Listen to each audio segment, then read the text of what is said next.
Bismillahirrahmanirrahim. Assalamualaikum warahmatullahi wabarakatuh. Tuan-tuan dan puan-puan yang dirahmati Allah sekalian, kita akan bahaskan peringkat yang ketiga isim ya. Peringkat yang ketiga isim, cuba tuan-tuan buka diagram tuan-tuan yang nombor 3. Tengok, di bucu sebelah kanan atas tu ada nombor 3 ya.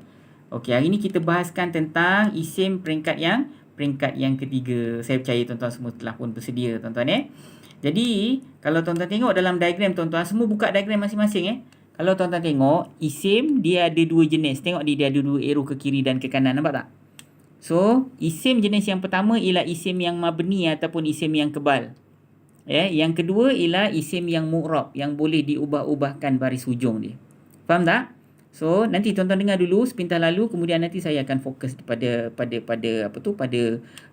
kotak yang saya sedang jelaskan Okey, isim-isim yang mabni ataupun isim yang kebal tu ialah semua isim yang ada gelaran dan fungsi. Ini perbahasan kita hari ni Ini adalah isim yang mabni, artinya ialah semua isim-isim yang ada gelaran dan fungsi. Sekejap lagi kita jelaskan. Yang kedua ialah isim yang mu'rab. Isim yang mu'rab ialah isim-isim yang boleh diubah-ubahkan baris hujungnya.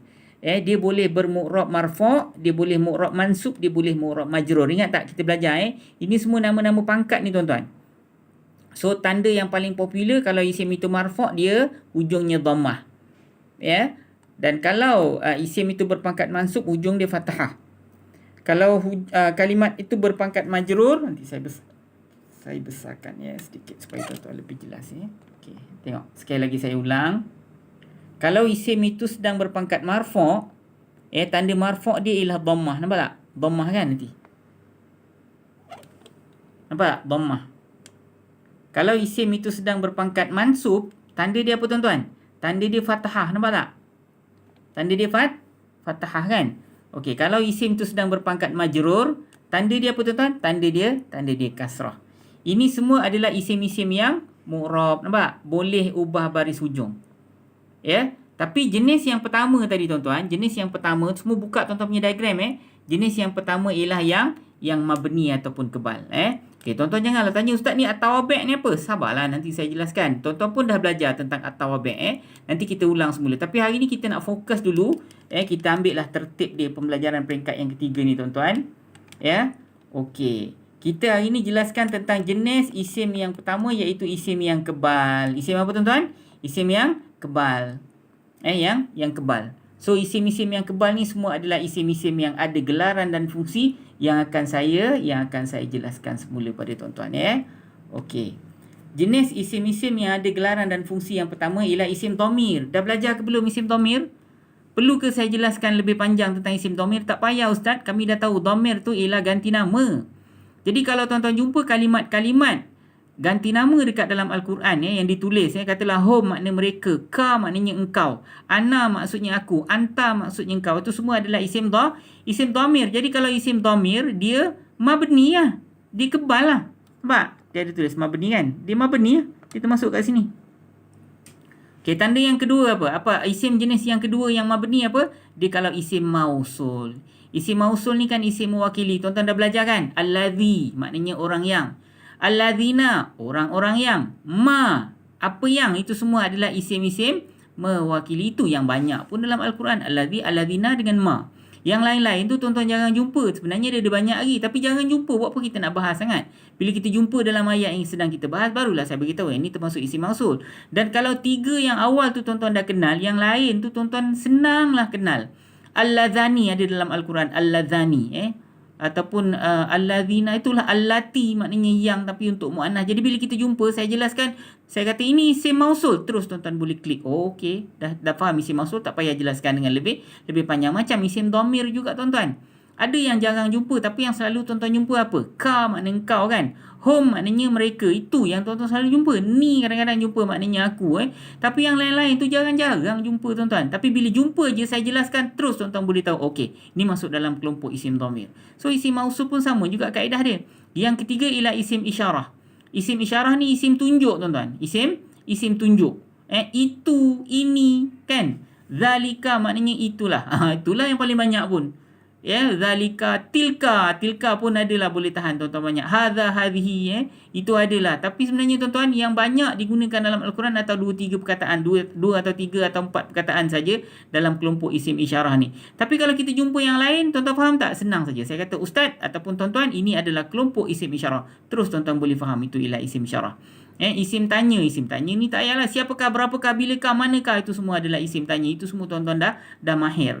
Kemudian isim syarat ni dia siapapun, penambahan ujung dia pun, siapapun yang datang nescaya kami gembira. So dia mesti kena ada nescaya dia mesti kena ada, kita panggil jawab dia. Nescaya kami gembira, berapapun awak minta nescaya mereka beri, siapapun mak pilih nescaya saya terima. Belum tentu lagi lah, kena tengok dulu lah macam mana orang ni kan. Macam itulah. Okey, yang keenam apa tuan-tuan? Yang keenam ialah isim zaraf. Ingat tak isim zaraf? Ni nak jelaskan ke isim zaraf, isim ruang. Isim ruang dia ada ruang masa dan ada ruang tempat. Kita jumpa banyak kali dan kita telah pun bahaskan banyak kali. So tuan-tuan tak ada masalah untuk faham isim ruang. Isim fi'il ni tuan-tuan kena bahas isim fi'il. So isim fi'il ni tuan-tuan, dia apa tahu isim fi'il ni? Isim fi'il ni ialah isim tapi dia bertindak macam fi'il. Contoh dia tuan-tuan, kalau baca Fatihah kat ujung kan tuan-tuan sebut amin, perkenankanlah oleh engkau. Itu termasuk dalam kelompok isim fa'il. Bukan isim fa'il tau. Isim fa'il tu nanti kita jumpa dekat yang mu'rab. Tapi ni isim fa'il. Isim fa'il. Apa? Fa'il kan perbuatan. Isim tu isim lah nama kan. Tapi isim fa'il. Dia isim tapi bertindak macam fa'il kita panggil. Yang ini jarang benar lah tuan-tuan jumpa. Adalah tuan-tuan jumpa dalam Al-Quran ada kalimah hayhata. Telah jauh ia. Itu dia bertindak macam fi'il madi. Kalau amin tu dia bertindak macam fi'il amar. Jarang jumpa tuan-tuan. Kadang dalam Al-Quran ada perkataan macam tu, ada 2-3 patah je. Tapi saya jelaskan jugalah. Sebab tu masa peringkat yang kedua saya tak masukkan nombor 7 ni. Sebab jarang jumpa tuan-tuan tapi yang lain-lain tu tuan-tuan dah biasa jumpa. Betul ke tidak? So hari ni tuan-tuan kita punya kuis senang saja. Kalau ni tuan-tuan salah saya tak tahulah. Saya nak ambil daripada surah Al-Baqarah ayat yang kedua Zalikal Kitab tu, satu ayat sampai habis. Saya nak tanya mana isim yang ada gelaran dan fungsi. Itu saja kita punya soalan. Tuan-tuan buka Al-Baqarah Alif Lam Mim. Nanti saya ambil ayat tu sebentar. Saya fokus pada ayat tersebut. Alright, sebentar tuan-tuan. Alright. Ini kalau tuan-tuan tak tahu, kalau tuan-tuan salah jawab, saya tak tahulah tuan-tuan. Mesti kalau jumpa tuan-tuan, saya apa nak buat hukuman tuan-tuan. Tuan-tuan kena belanja saya minum teh. Okey. Alright. Dengar dulu Okey, kita ambil ayat yang kedua. Alif Lam Mim ni tak payah sebutlah. Alif Lam Mim ni kita tinggalkan. Zalikal kitabu la raiba fihi hudan lil muttaqin. Saya nak tanya mana isim yang ada gelaran dan fungsi dekat dalam ni. Itu saja.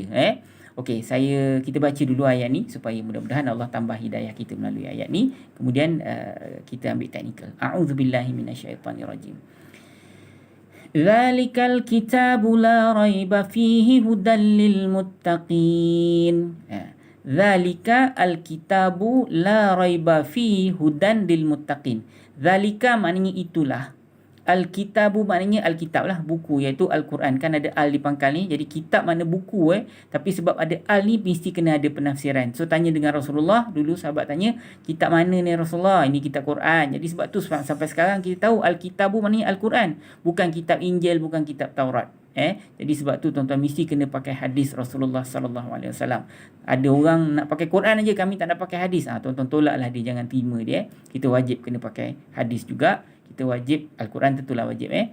Okey, zalika itulah. Al-kitabu maknanya al-kitab. Ini isim ke fi'il ke haraf tuan-tuan? Tolong bagi tahu dengan saya. Ini isim. Ni isim. Zalika ni isim. Ini isim yang ada gelaran dan fungsi ke isim biasa? Tolong Al-kitabu maknanya kitab lah. Ini isim yang ada gelaran dan fungsi ke isim biasa? Tolong bagi tahu dengan saya. Al-kitabu maknanya al-kitab. Al-buku lah. Okey, la maknanya tidak. Isim ke fi'il, ini bukan isim lah. Raiba ni kalimat isim. Ini isim yang ada gelaran dan fungsi ke isim biasa. Fihi ada dua kalimat.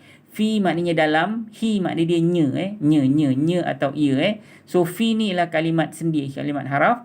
Hi nya atau ia. Ini isim. Ini isim yang ada gelaran dan fungsi ke isim biasa. Tolong bagi tahu dengan saya. Hudan maknanya petunjuk tuan-tuan So inilah kalimat isim. Tuan-tuan tahu ada tanwin kan. Ini isim yang ada gelaran dan fungsi ke isim biasa Kemudian li maknanya untuk atau bagi. Al-muttaqina orang-orang yang bertakwa. Ini isim yang ada gelaran dan fungsi ke isim biasa. Ini saya nak ulas, boleh tak? Ini isim biasa tuan-tuan. Ini ialah isim biasa.